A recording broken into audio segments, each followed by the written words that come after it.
Paus Fransiskus memberi contoh yang menarik sekali. Dalam kondisi dia di usia 86 tahun, dia terbang dari Roma ke Afrika, dan dia mengunjungi dua negara yang paling rawan dengan konflik, kemiskinan, Sudan Selatan dan Kongo. Dia datang bukan untuk dieluk-elukan, tetapi justru dengan segala keterbatasannya, kakinya yang sakit, tapi dia datang ke situ ingin supaya di daerah itu bisa terjadi perdamaian.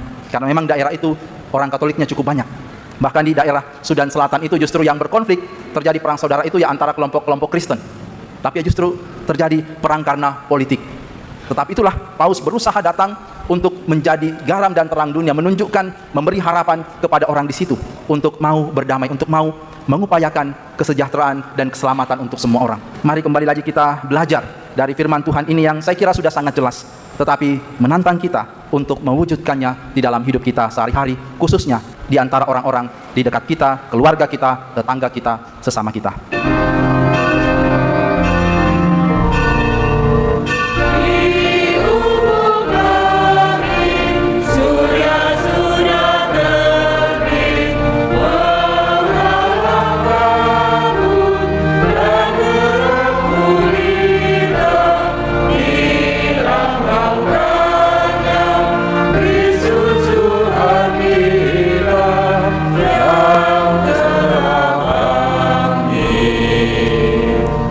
Dalam nama Bapa dan Putra dan Roh Kudus.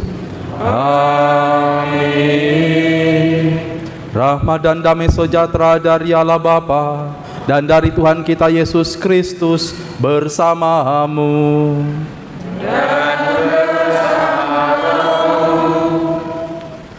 Bapak, Ibu, Saudari, Saudara, adik-adik yang dikasihi Tuhan, selamat sore berkah dalam. Selamat sore. Selamat berjumpa dalam perayaan Ekaristi. Pada hari ini kita merayakan Ekaristi hari Minggu Biasa yang kelima.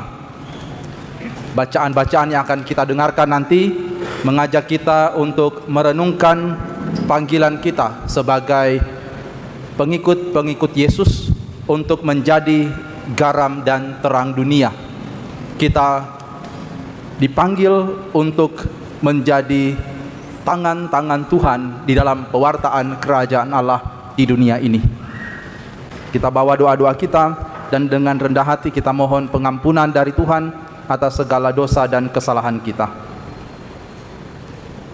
Kita akui dengan mendoakan doa tobat. Saya mengaku kepada Allah yang Maha Kuasa dan kepada saudara sekalian bahwa saya telah berdosa dengan pikiran dan perkataan, dengan perbuatan dan kelalaian. Saya berdosa, saya sungguh berdosa. Oleh sebab itu saya mohon kepada Santa Perawan Maria, kepada para malaikat dan orang kudus, dan kepada saudara sekalian, supaya mendoakan saya pada Allah Tuhan kita. Semoga Allah yang Maha Kuasa mengasihani kita, mengampuni dosa kita, dan mengantar kita ke hidup yang kekal. Marilah kita berdoa. Allah Bapa Maha Pengasih, hanya rahmat-Mu-lah harapan kami. Kami mohon, jaga dan lindungilah kiranya kami, keluarga-Mu selalu.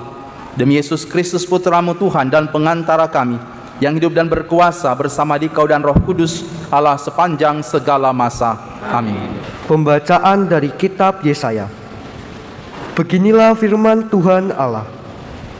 Aku mengendaki supaya engkau membagi-bagikan makananmu kepada orang yang lapar dan menerima dalam rumahmu orang-orang miskin yang tak punya rumah. Dan apabila engkau melihat orang yang kekurangan pakaian, haruslah engkau memberi dia pakaian dan jangan menyembunyikan diri terhadap saudaramu sendiri. Jika kamu berbuat demikian, maka cahayamu akan terang benderang laksana fajar dan luka-lukamu akan pulih dengan segera. Kebenaran akan menjadi barisan di depanmu dan kemuliaan Tuhan menjadi pengiringmu. Pada waktu itulah engkau akan memanggil Tuhan dan Ia akan menjawab. Engkau akan minta tolong dan Ia akan berkata, "Ini Aku."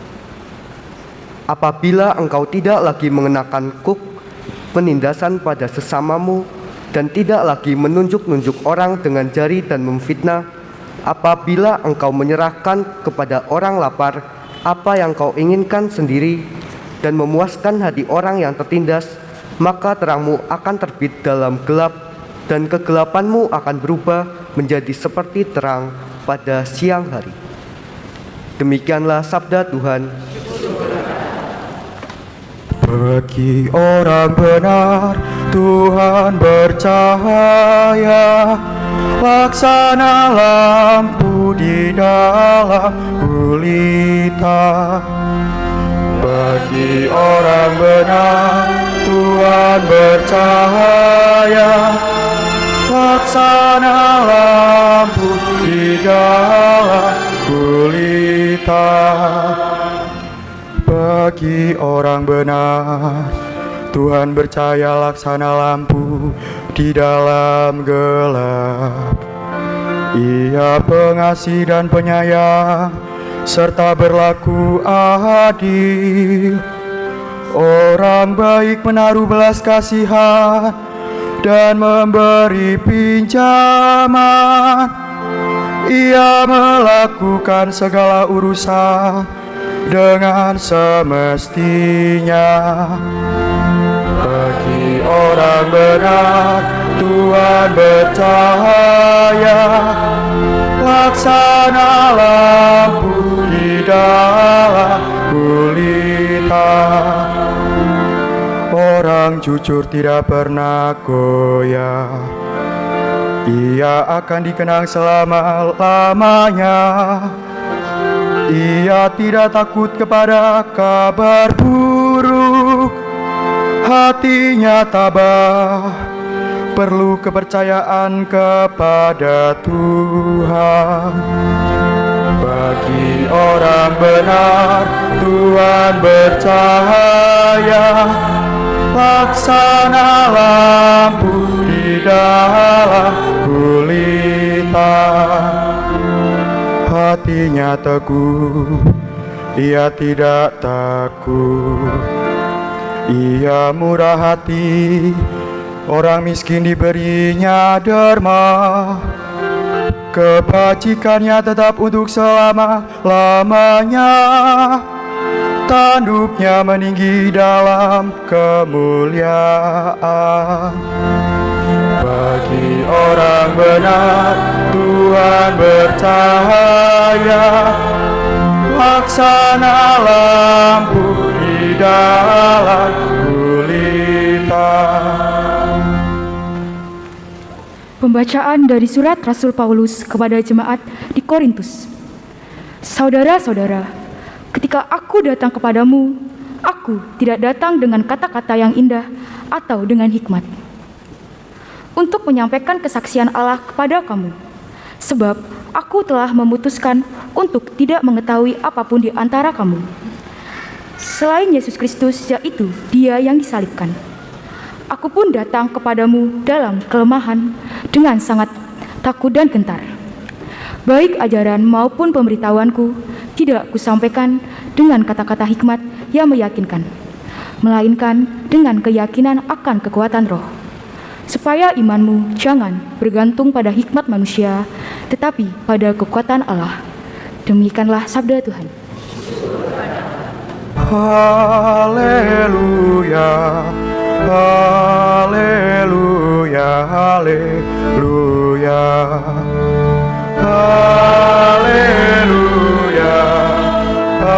haleluya, haleluya. Akulah terang dunia. Siapa saja yang mengikuti aku, ia akan mempunyai terang hidup. Haleluya, haleluya, haleluya. Tuhan bersamamu.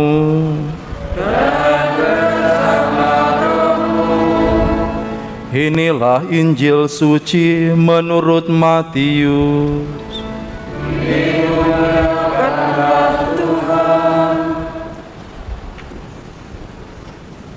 Dalam khotbah di bukit, Yesus bersabda kepada murid-muridnya, Kamu adalah garam dunia. Jika garam itu menjadi tawar, dengan apakah ia diasinkan? Tidak ada lagi gunanya selain dibuang dan diinjak-injak orang. Kamu adalah cahaya dunia. Kota yang terletak di atas gunung tidak mungkin tersembunyi. Lagi pula orang tidak menyalakan pelita lalu meletakkannya di bawah tempayan, melainkan di atas kaki pelita, sehingga menerangi semua orang di dalam rumah itu. Demikianlah hendaknya cahayamu bersinar di depan orang, supaya mereka melihat perbuatanmu yang baik dan memuliakan Bapamu di surga. Demikianlah sabda Tuhan. Terpujilah Kristus. Saudari-saudaraku yang dikasihi Tuhan, bacaan-bacaan yang kita dengarkan hari ini sangat menarik untuk berefleksi, untuk melihat kembali kehidupan kita. Di dalam kitab Nabi Yesaya, kita mendengar firman Tuhan yang mengatakan, Aku menghendaki supaya engkau membagi-bagikan makananmu kepada orang yang lapar dan menerima dalam rumahmu orang-orang miskin yang tak punya rumah. Konteks dari kitab Nabi Yesaya ini adalah situasi di mana umat Israel keluar dari pengungsian di Babilonia, kurang lebih sekitar 1000 tahun sebelum Yesus lahir. Dan ketika mereka pulang, mereka mengharapkan terjadinya perubahan besar di dalam hidup mereka.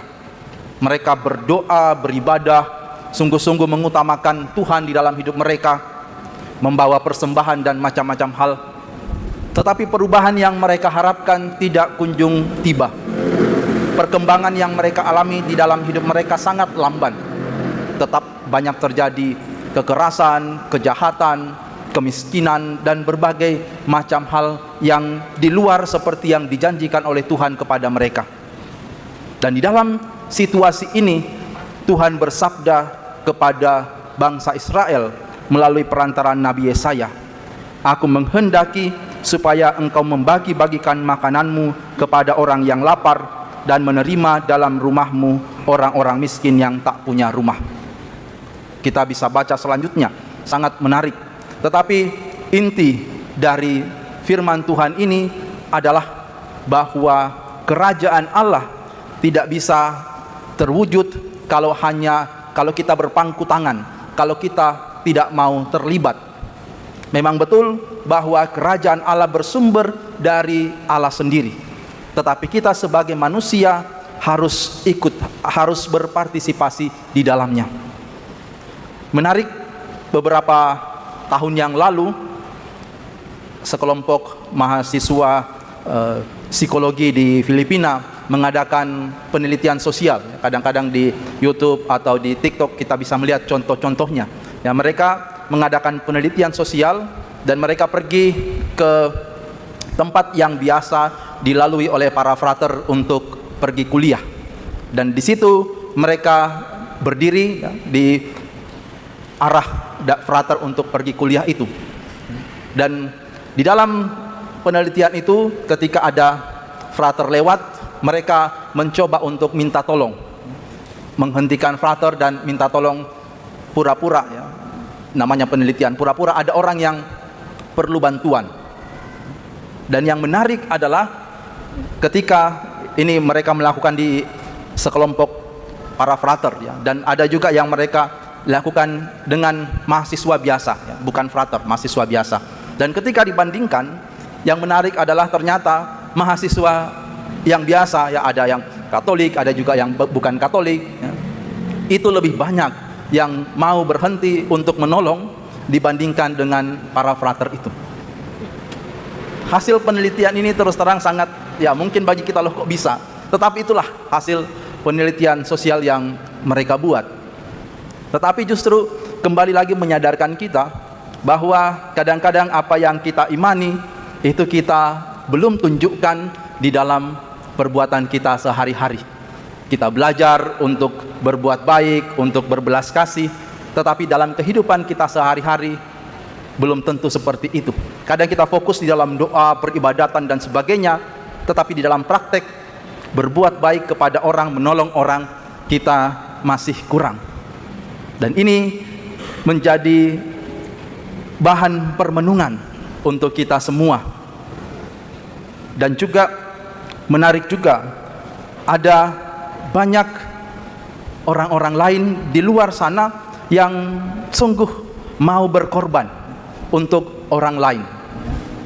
Beberapa waktu yang lalu saya menonton ada seorang parubaya, ya. Dia di Florida, namanya Adolfo Molina. Dia jalan di jalan tol dan melihat ada mobil yang sepertinya oleng dan mulai jalan ke arah pembatas sebelah kiri jalan. Dan dia dengan cepat menghentikan mobilnya dan menyeberang jalan, padahal itu jalan tol, ya. Artinya mobil lewat dengan cepat, tetapi dia mengambil resiko itu dan mengejar mobil ini, ya. Kebetulan mobil ini mulai melambat sehingga dia bisa kejar, dan kemudian ketika dia mau buka pintunya terkunci, ya. Dan akhirnya yang dia buat adalah dia mendorong mobil itu sehingga gesek ke pembatas, ya, sehingga mobil itu akhirnya bisa berhenti dan menolong perempuan yang ada di dalam mobil itu yang ternyata pingsan. Ini adalah contoh perbuatan baik, ya. Dan memang untungnya kebetulan ketika ditampilkan di TV, ya, dia Kristen, ya. Hanya memang di sana ya kebanyakan Kristen, ya. Tetapi bahwa perbuatan baik tentu tidak mengenal agama, ya. Perbuatan baik adalah berasal dari kemanusiaan kita, ya, untuk menolong orang lain. Yang terkadang sebagai orang beriman itu kita punya banyak alasan untuk tidak melakukannya, ya.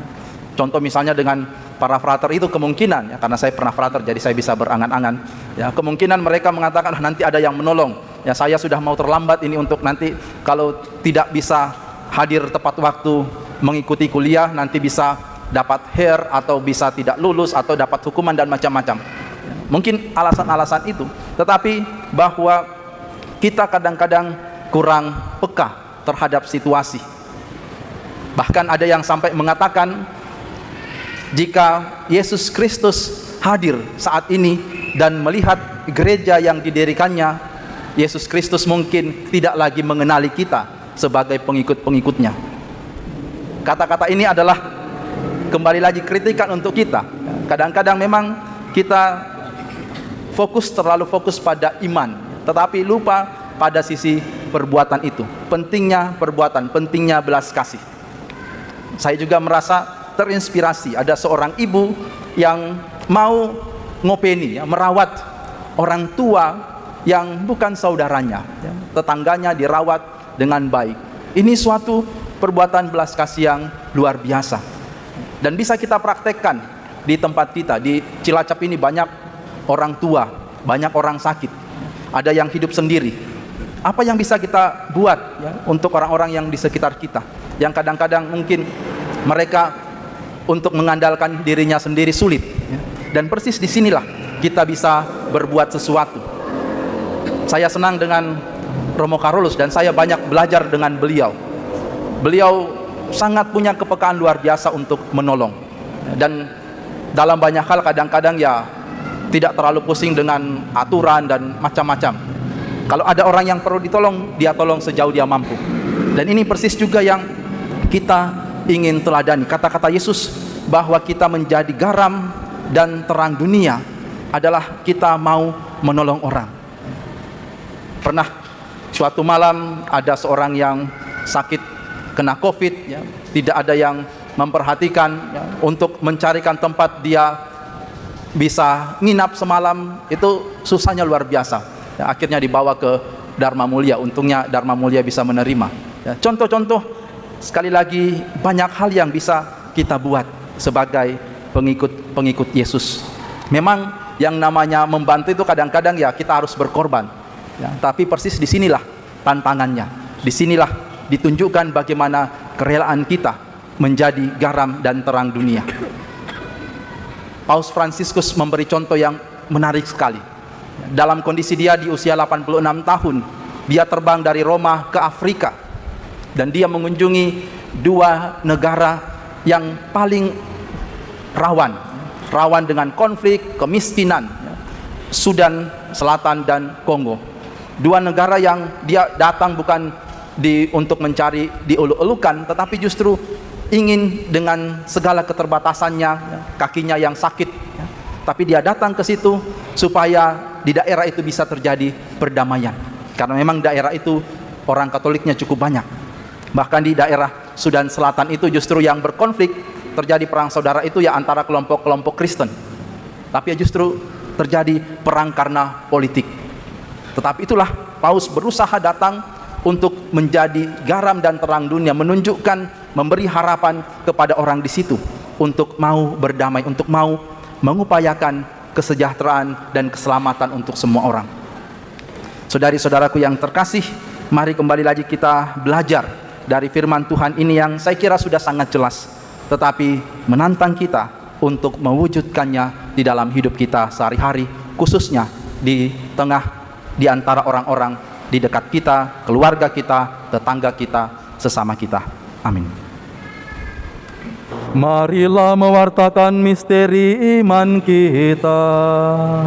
Setiap kali kami makan roti ini dan minum dari piala ini, wafat-Mu Tuhan kami wartakan hingga Engkau datang. Lihatlah anak domba Allah, lihatlah Dia yang menghapus dosa dunia. Berbahagialah saudara-saudari yang diundang ke perjamuan anak domba. Tuhan, saya tidak pantas Engkau datang pada saya, tetapi bersabdalah saja, maka saya akan sembuh. Marilah kita berdoa. Allah Bapa kami yang Maha Pengasih, kami bersyukur kepadamu karena Kau perkenankan makan dan minum dalam perjamuan yang sama. Semoga kami karenanya hidup rukun bersatu, dijiwai oleh semangat Kristus, serta menyumbangkan tenaga dan pikiran untuk kesejahteraan umat manusia. Demi Kristus Tuhan dan pengantara kami. Amin. Terima kasih Bapak Ibu, Saudari-saudara atas kehadirannya di dalam perayaan Ekaristi ini. Terima kasih juga kepada OMK dari Kaunganten yang sudah ikut memberikan warna pada perayaan Ekaristi kita, dan juga atas partisipasi bantuan Bapak Ibu kepada adik-adik OMK ini. Terima kasih kepada para petugas liturgi yang sudah membantu kita di dalam perayaan ini. Sekarang mari kita bangkit berdiri, kita menutup perayaan ini dengan memohon berkat Tuhan. Tuhan bersamamu. Semoga Allah yang Maha Kuasa memberkati saudara-saudari sekalian, Bapa dan Putra dan Roh Kudus. Amin. Saudari-saudara terkasih, pergilah, misa sudah selesai. Syukur.